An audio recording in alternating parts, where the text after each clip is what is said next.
കേരള സമ്പദ് വ്യവസ്ഥയുടെ നട്ടെല്ലാണ് പ്രവാസി നിക്ഷേപം. പതിറ്റാണ്ടുകളായി ഗൾഫ് രാജ്യങ്ങളിലും ലോകത്തിന്റെ വിവിധ ഭാഗങ്ങളുമായി ജോലി ചെയ്യുന്ന മലയാളികൾ അയക്കുന്ന പണം കേരളത്തിന്റെ ഉപഭോഗശേഷിയും ജീവിത നിലവാരവും ഉയർത്തുന്നതിൽ വലിയ പങ്കുവഹിച്ചിട്ടുണ്ട്. എന്നാൽ ഭാവിയിലെ കേരള വികസനത്തിന് പണം അയക്കൽ മാത്രം മതിയാകില്ല. പ്രവാസികൾ നിക്ഷേപകരായും സംരംഭകരായും അറിവ് പങ്കിടുന്നവരായും മാറേണ്ടതുണ്ട്. സ്റ്റാർട്ടപ്പുകൾ, ടൂറിസം, കാർഷിക മൂല്യവർദ്ധിത സംരംഭങ്ങൾ, ആരോഗ്യരംഗം, വിദ്യാഭ്യാസ സ്ഥാപനങ്ങൾ എന്നിവയിൽ കൂട്ടായ നിക്ഷേപം നടത്താൻ അവർക്ക് കഴിയും.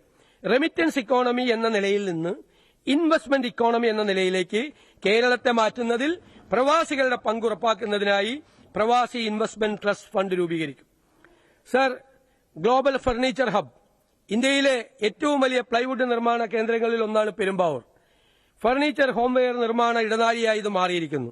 കൊച്ചി, ആലുവ, പെരുമ്പാവൂർ ബെൽറ്റിനെ ഒരു ഫർണിച്ചർ നിർമ്മാണ കേന്ദ്രമാക്കി മാറ്റുക എന്നതാണ് സർക്കാരിന്റെ സ്വപ്നം. ഗ്ലോബൽ ഫർണിച്ചർ ഹബ് ഈ പദ്ധതിക്കായി 10 കോടി രൂപ വിലയിരുത്തുന്നു. സർ, ഇന്ന് ഇന്ത്യൻ സ്വർണ്ണാഭരണ വ്യാപാര രംഗത്ത് ഏറ്റവും ശ്രദ്ധേയമായ സംഭാവനകൾ നൽകിയിട്ടുള്ള സംസ്ഥാനമാണ് കേരളം. ഇന്ത്യയിലെ ഏറ്റവും വലിയ സ്വർണ്ണ ഉപഭോഗ സംസ്ഥാനമാണ് കേരളമെങ്കിലും സ്വർണ്ണാഭരണ നിർമ്മാണ മേഖലയിൽ പിന്നിലാണ്. നമുക്ക് കേരളത്തെ ഒരു സ്വർണ്ണ വിനിമയ കേന്ദ്രമാക്കി മാറ്റാൻ സാധിക്കും. ഇതിനായി കൊച്ചി, തൃശൂർ ബെൽറ്റിനെ ഒരു പ്രധാന ആഭരണ നിർമ്മാണ ഇടനാഴിയാക്കി മാറ്റേണ്ടതുണ്ട്. സ്വർണ്ണ വിനിമയ കേന്ദ്രവും ആഭരണ നിർമ്മാണ പാർക്കും സ്ഥാപിക്കുന്നതിന് സർക്കാർ പിന്തുണ നൽകും. സർ, ഈ പദ്ധതിക്കായി ഗ്ലോബൽ ഗോൾഡ് ഹബ്ബ് സ്ഥാപിക്കുന്നതിനായി 10 കോടി രൂപ വകയിരുത്തുന്നു. Sir, Thiruvananthapuram, Kozhikode light metro അടിസ്ഥാന സൌകര്യ വികസനത്തിൽ ഈ 2 നഗരങ്ങളിലും മുൻപന്തിയിലെത്തിക്കുന്നതിന് കാലാകാലങ്ങളിലായി വിവിധ സർക്കാരുകൾ വാഗ്ദാനം ചെയ്യുകയും എന്നാൽ ഇതുവരെ നടപ്പിലാക്കാൻ സാധിക്കാതെ വന്നതുമായ തിരുവനന്തപുരം, കോഴിക്കോട് ലൈറ്റ് മെട്രോ പദ്ധതികൾ ഈ സർക്കാർ നടപ്പാക്കും. സർ, ഈ പദ്ധതിയുടെ പ്രാരംഭ പ്രവർത്തനങ്ങൾക്കായി 20 കോടി രൂപ വകയിരുത്തുന്നു.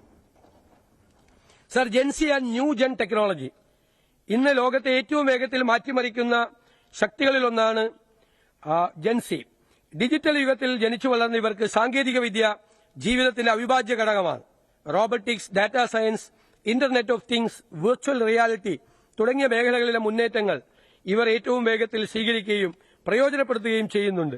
ഡിജിറ്റൽ ധാർമ്മികത, സ്വകാര്യതയുടെ സംരക്ഷണം, സൈബർ സുരക്ഷ, മാനുഷിക മൂല്യങ്ങൾ തുടങ്ങിയവയ്ക്ക് പ്രാധാന്യം നൽകിക്കൊണ്ട് സ്റ്റാർട്ടപ്പുകൾ, ഇന്നവേഷൻ ഹബ്ബുകൾ, ഗവേഷണ കേന്ദ്രങ്ങൾ, സ്മാർട്ട് വ്യവസായങ്ങൾ എന്നിവ വികസിപ്പിക്കാൻ യുവതലമുറയുടെ സൃഷ്ടിപരമായ കഴിവുകളും മികവുകളും സാങ്കേതിക മികവുകളും ഒരുമിപ്പിക്കാവുന്നതാണ്. ഈ മേഖലയുടെ വികസനത്തിനായി 50 കോടി രൂപ വകയിരുത്തുന്നു. മലയാളം നമ്മുടെ അഭിമാനവും വിജ്ഞാന പൈതൃകവുമാണ്. നിർമ്മിത ബുദ്ധിയുടെ ഈ യുഗത്തിൽ അത് പിന്തള്ളപ്പെട്ടു പോകരുത്. മലയാളത്തിന്റെ ഒരു തുറന്ന ഡാറ്റാ സെറ്റ് എല്ലാവർക്കും സൌജന്യമായി ലഭ്യമാക്കിയും വിപണിയിലെത്തിക്കാവുന്ന മലയാളം AI മാതൃകകളുടെ വികസനത്തിന് പിന്തുണ നൽകിയും കേരളം ഒരു മലയാളം AI സംരംഭം ആരംഭിക്കും. ഇതിനായി 10 കോടി രൂപ മാറ്റിവെക്കുന്നു. സർ, മുൻ സർക്കാർ അവതരിപ്പിച്ച അവസാന ബജറ്റ് എസ്റ്റിമേറ്റിൽ കണക്കാക്കിയ പ്രതീക്ഷിത വരുമാനത്തിൽ നേരത്തെ പറഞ്ഞതുപോലെ ഗണ്യമായ ഇടിവ് കണക്കിലെടുത്തുകൊണ്ട് 2026-27 വർഷത്തെ പദ്ധതി അടങ്കൽ തുക 35,750 കോടി രൂപയിൽ നിന്നും 30,370 കോടി രൂപയായി പുതുക്കി നിശ്ചയിച്ചിട്ടുണ്ട്. പദ്ധതി അടങ്കൽ തുക കുറഞ്ഞത് കാരണം മുൻ സർക്കാർ അവതരിപ്പിച്ച അവസാന ബജറ്റ് എസ്റ്റിമേറ്റിൽ കണക്കാക്കിയ തുകയേക്കാൾ പട്ടികവർഗ മേഖലയ്ക്കുണ്ടായ കുറവ് പരിഹരിക്കാനായി പട്ടികജാതി മേഖലയ്ക്ക് 527.68 കോടി രൂപയും പട്ടികവർഗ മേഖലയ്ക്ക് 152.52 കോടി രൂപയും പ്രത്യേക പദ്ധതിക്കായി അധിക തുകയായി വിലയിരുത്തുന്നു. ഇതിനു പുറമെ മത്സ്യബന്ധന മേഖലയ്ക്ക് അവർക്കും കുറവ് വരാതിരിക്കാൻ 50 കോടി രൂപയും അധികമായി വകയിരുത്തുന്നു. സർ, തദ്ദേശ സർക്കാരുകൾ 7ാം സംസ്ഥാന ധനകാര്യ കമ്മീഷൻ 26-27ലേക്കുള്ള പുതുക്കിയ ശുപാർശകൾ സമർപ്പിക്കുകയും ആയത് സർക്കാർ അംഗീകരിക്കുകയും ചെയ്തിട്ടുണ്ട്. 26-27ലേക്കുള്ള പുതുക്കിയ ബജറ്റ് പ്രകാരം തദ്ദേശ സർക്കാരുകൾക്കുള്ള ജനറൽ പർപ്പസ് ഗ്രാന്റ് ഇനത്തിൽ 3,236.77 കോടി രൂപയും മെയിന്റനൻസ് ഗ്രാന്റ് ഇനത്തിൽ 4,315.69 കോടി രൂപയും വകയിരുത്തിയിട്ടുണ്ട്. സംസ്ഥാന ധനകാര്യ കമ്മീഷന്റെ ശുപാർശ പ്രകാരം പുതുക്കിയ പദ്ധതി വിഹിതത്തിന്റെ 28.5% 8,655.45 കോടി രൂപ പ്രാദേശിക സർക്കാരുകൾക്കുള്ള വികസന ഫണ്ടായി നീക്കിവെക്കുന്നു. വികസന ഫണ്ടിന് പുറമെ ഖരമാലിന്യ സംസ്കരണ പരിപാടി പദ്ധതിയിൽ കീഴിൽ നഗര തദ്ദേശ സ്ഥാപനങ്ങൾക്കായി അർബൻ ലോക്കൽ ബോഡി ഗ്രാന്റായി 160 കോടി രൂപയും പുതുക്കിയ വിഹിതമായി നീക്കിവച്ചിട്ടുണ്ട്. തദ്ദേശ സ്വയംഭരണ സ്ഥാപനങ്ങൾക്ക് അർഹതപ്പെട്ട വിഹിതം യഥാസമയത്ത് ലഭ്യമാക്കുന്നതിനും നടപടികൾ സ്വീകരിക്കും. സർ, ഇന്ദിരാ ഗ്യാരണ്ടിയുടെ ഭാഗമായി സ്ത്രീകൾക്ക് സൌജന്യ യാത്ര KSRTCയിൽ അനുവദിച്ചിട്ടുണ്ട്. ഇതിലേക്കുള്ള ചെലവുകൾക്കായി 600 കോടി രൂപ വകയിരുത്തുന്നു. ക്ഷേമ പദ്ധതികൾ. സർ, അംഗൻവാടി വർക്കർമാർക്കും ഹെൽപ്പർമാർക്കും പ്രതിമാസ ഓണറേറിയം 1000 രൂപയാക്കി വർദ്ധിപ്പിച്ചു. ഇതിന് 66.20 കോടി രൂപ നീക്കിവെക്കുന്നു. സർ, ആശാ വർക്കർമാരുടെ പ്രതിമാസ ഓണറേറിയം 3000 രൂപ വർദ്ധിപ്പിച്ച് 9000 രൂപയിൽ നിന്ന് 12000 രൂപയാക്കി ഉയർത്തി. ഇതിന് 78.40 കോടി രൂപ വകയിരുത്തുന്നു. പാചക തൊഴിലാളികളുടെ വിദ്യാലയങ്ങളിലെ വേതനം 1000 രൂപ വർദ്ധിപ്പിച്ചിട്ടുണ്ട്. ഇതിനായി 13.30 കോടി രൂപ വകയിരുത്തുന്നു. സംസ്ഥാനത്തെ പ്രീ പ്രൈമറി വിദ്യാഭ്യാസ മേഖലയിൽ അധ്യാപകരുടെയും ആയമാരുടെയും സേവനങ്ങൾ മാനിച്ച് അവരുടെ പ്രതിമാസ ഓണറേറിയം നിലവിലുള്ള തുകയേക്കാൾ 1000 രൂപ വർദ്ധിപ്പിച്ചു.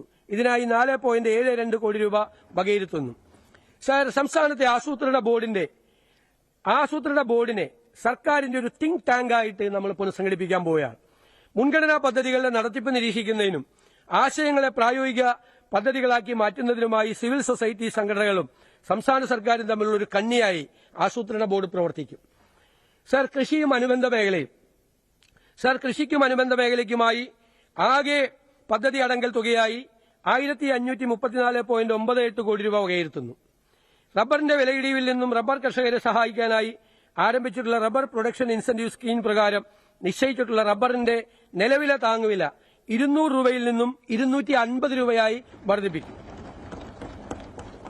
ഫ്രൂട്ട് ഫാമുകൾ പ്രോത്സാഹിപ്പിക്കുന്നതിൽ നടപടികൾ സ്വീകരിക്കും. ഫലവർഗ്ഗങ്ങളും പുഷ്പവും ഉൽപ്പാദിപ്പിക്കുന്നവർക്ക് പ്രോത്സാഹനം നൽകും. കാർഷിക കടാശ്വാസ കമ്മീഷന്റെ പ്രവർത്തനം കാര്യക്ഷമമാക്കാനും കമ്മീഷൻ അവാർഡ് പ്രഖ്യാപിച്ച കർഷകരുടെ പ്രമാണങ്ങൾ തിരിച്ചു നൽകാനും നടപടികൾ സ്വീകരിക്കും. നെല്ലിന്റെ സംഭരണം കാര്യക്ഷമമാക്കും. സംഭരണ വില കർഷകർക്ക് കൃത്യമായി ലഭിക്കുന്നതിന് നടപടി സ്വീകരിക്കും. നാളികേരത്തിന് പുതിയ സംഭരണ കേന്ദ്രങ്ങൾ ആരംഭിക്കും. സർ, കൃഷി സഖി വനിതാ കർഷക വികസന പരിപാടി എന്നുള്ള പുതിയ പദ്ധതി കാർഷിക മേഖലയിൽ വനിതകളുടെ ശക്തമായ സാന്നിധ്യം ഉറപ്പുവരുത്തുന്നതിന് തുടങ്ങും. കാർഷിക വിളകളുടെ ഉൽപാദനം വർദ്ധിപ്പിക്കുന്നതിന് ആധുനികമായ സങ്കേതങ്ങൾ ഉപയോഗിക്കും. സംസ്ഥാനത്ത് ഫാം ടൂറിസം പ്രോത്സാഹിപ്പിക്കും. കാർഷിക ഉൽപ്പന്നങ്ങൾക്ക് ന്യായവില ലഭ്യമാക്കുവാൻ നടപടി സ്വീകരിക്കും. യുവാക്കളെ കൃഷിയിലേക്ക് ആകർഷിക്കാൻ പദ്ധതി തയ്യാറാക്കും. മണ്ണിന്റെ ആരോഗ്യം മെച്ചപ്പെടുത്തുന്നതിനും കാലാവസ്ഥ വ്യതിയാനങ്ങളെ പ്രതിരോധിക്കാനുമുള്ള ശേഷി ശക്തിപ്പെടുത്തുന്നതിനും Kerala carbon farming and soil credit framework എന്ന പദ്ധതി നടപ്പിലാക്കും. സർ, മൃഗസംരക്ഷണത്തിന് ആ മേഖലയ്ക്ക് 258.88 കോടി രൂപ വകയിരുത്തുന്നു. ഇതിൽ മൃഗസംരക്ഷണ വകുപ്പിന് 137.24 കോടി രൂപയും കേരള ലൈഫ് സ്റ്റോക്ക് ഡെവലപ്മെന്റ് ബോർഡിന് 29.89 കോടി രൂപയും Kerala state poultry development corporation 8 കോടി രൂപയും MBIക്ക് 5.85 കോടി രൂപയും കേരള ഫീഡ്സിന് 19.20 കോടി രൂപയും Kerala veterinary and animal science സർവകലാശാലയ്ക്ക് 52 കോടി രൂപയും കോപ്പറേറ്റീവ് മിൽക്ക് മാർക്കറ്റിംഗ് ഫെഡറേഷന് 6.70 കോടി രൂപയും ഉൾപ്പെടുത്തുന്നു. സർ, ദാരിദ്ര്യ നിർമ്മാർജ്ജനം, വനിതാ ശാക്തീകരണം, വിധവകളുടെയും അശരണരുടെയും സാമ്പത്തിക സുരക്ഷ എന്നിവ ലക്ഷ്യമാക്കി കെപ്കോ ആശ്രയ പദ്ധതി, സ്കൂൾ കുട്ടികൾക്കായി സ്കൂൾ പൌൾട്രി ക്ലബ്ബ്, കേജുകളിലെ കോഴി വളർത്തൽ, അതുപോലെ കന്നുകാലികളുടെ ഉൽപാദനക്ഷമതയും മെച്ചപ്പെടുത്തുന്നതിന് ഹൈഫർ റിയറിംഗ് സെന്ററുകൾ എന്നിവ ഈ പദ്ധതിയുടെ ഭാഗമായി നടപ്പാക്കും.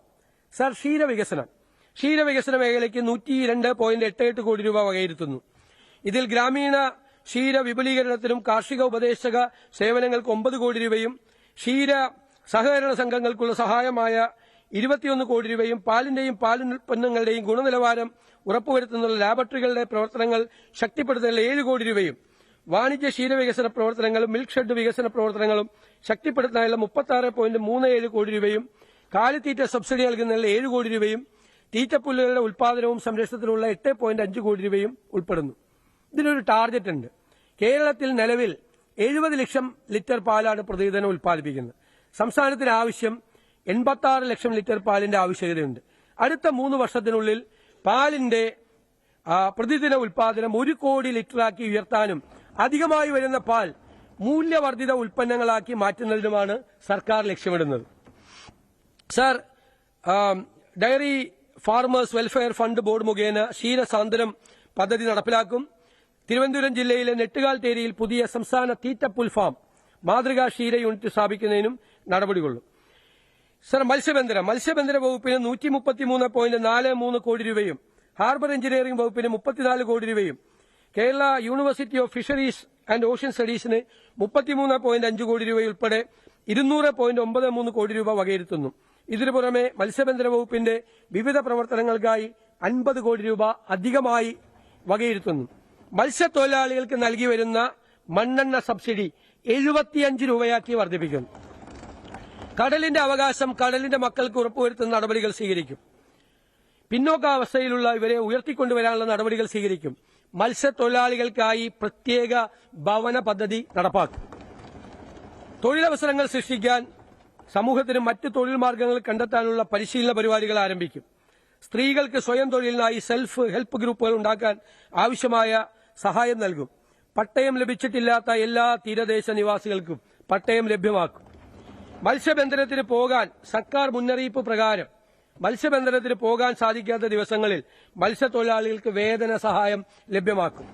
ഹൈടെക് ഫിഷ് നഴ്സറികൾക്കും അലങ്കാര മത്സ്യകൃഷിക്കുമായി സർക്കാർ പ്രോത്സാഹനം നൽകും. പ്രദേശത്തെ സംരക്ഷിക്കുന്നതിനുള്ള കടൽ ഭിത്തി, ബ്രേക്ക് വാട്ടർ, ബീച്ച് നറീഷ്മെന്റ് അടക്കമുള്ള ശാസ്ത്രീയ നടപടികൾ സ്വീകരിക്കും.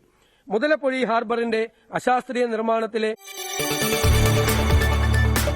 കൂടുതൽ വാർത്തകൾക്ക് news 18 Keralam YouTube channel subscribe ചെയ്യുക.